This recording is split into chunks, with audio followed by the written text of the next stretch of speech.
Bonjour. Bon, aujourd'hui, je vous parle des devoirs. Vous savez, le truc, vite, vite, faut qu'on se dépêche, vite, vite, il y a les devoirs, vite, oh là là, la galère.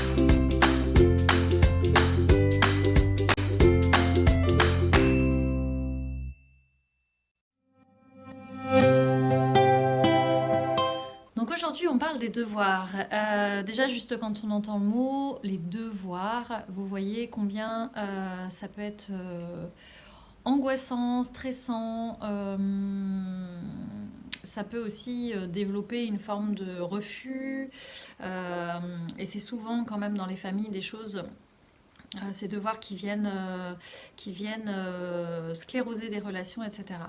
Donc comment faire? Eh bien, alors je n'ai pas de mode d'emploi. Je pense que comme je le dis souvent, tout s'adapte en fonction de l'enfant, de leur relation, de votre emploi du temps, de votre capacité du moment. En tout cas, les premiers paramètres à prendre en compte quand les devoirs sont un peu compliqués avec votre enfant, c'est en premier lieu peut-être réfléchir ensemble, votre enfant et vous, au temps que vous allez prendre pour faire ces devoirs. Enfin, quand je dis autant, c'est-à-dire à quel moment de la soirée vous allez le faire. Alors, je sais bien que chacun a son planning, mais par exemple, s'il rentre à 6 heures du soir et que vous avez décidé de faire les devoirs tout de suite, plutôt que d'être en mode automatique, c'est peut-être voir avec votre enfant à quel moment ça peut se poser dans votre soirée ou même, si c'est possible, même le lendemain matin. Donc voir dans quelle énergie est votre enfant, dans quelle énergie vous êtes vous aussi et trouver une combinaison par rapport à ça. Et j'aurais envie de dire, il n'y a pas de recette miracle parce que c'est pas parce que pendant à un soir vous aurez décidé de le faire dès en rentrant que le lendemain ça fonctionnera de la même manière. Peut-être que ce soir-là, ça sera plutôt le lendemain matin euh, qui sera le moment le plus judicieux pour faire les devoirs avec votre enfant.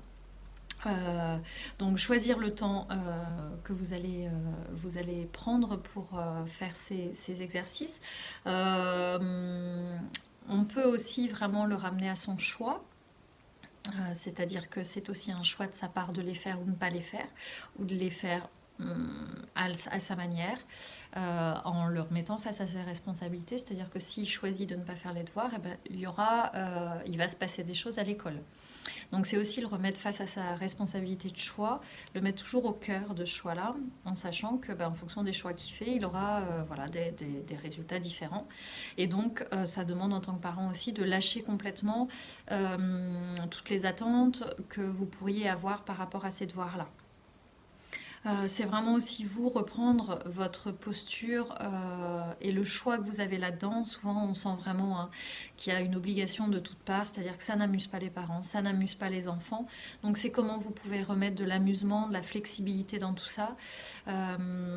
Et c'est aussi avec votre propre écoute, c'est-à-dire que si vous rentrez du travail et que vous sentez que vous n'êtes pas disponible pour ces devoirs, peut-être vous octroyer quelques minutes pour vous. Donc ça peut être aller prendre une douche, aller écouter une musique, faire quelque chose qui vous fait du bien, qui vous permet aussi de vous libérer de la journée que vous avez passée, qui a pu être stressante, enfin voilà, pour être plus disponible après. Parce que vous aussi, si vous écoutez vraiment la petite voix que vous avez à l'intérieur, vous allez bien voir que ces devoirs vous embêtent. Un des autres points que j'avais envie de vous proposer pour ces devoirs, c'est comment vous pouvez ramener de l'amusement dans les devoirs. Donc oui, faire des devoirs sur un bureau, etc., c'est conforme à ce qu'on attend. Mais peut-être que ce n'est pas ce qui va être requis pour que les devoirs se passent bien.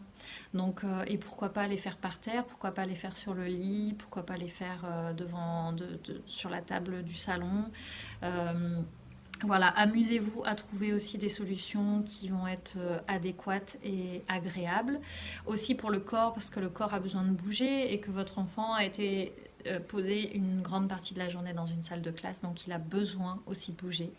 Autorisez-vous à fractionner les devoirs, en faire 5 minutes, arrêtez, il va faire un tour de vélo, il revient, il continue, etc.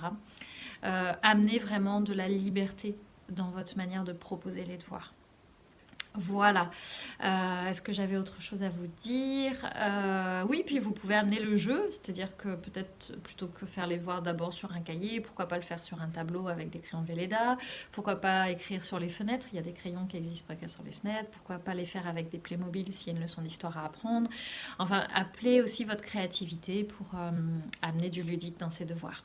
Voilà, bah écoutez, je vous souhaite des bons moments parce que effectivement, si les devoirs deviennent une création, une co-création, ça ne devient plus une obligation et un devoir, mais ça devient des échanges de développement personnel et de découverte de capacités de chacun. Voilà, je vous embrasse et je vous dis à bientôt.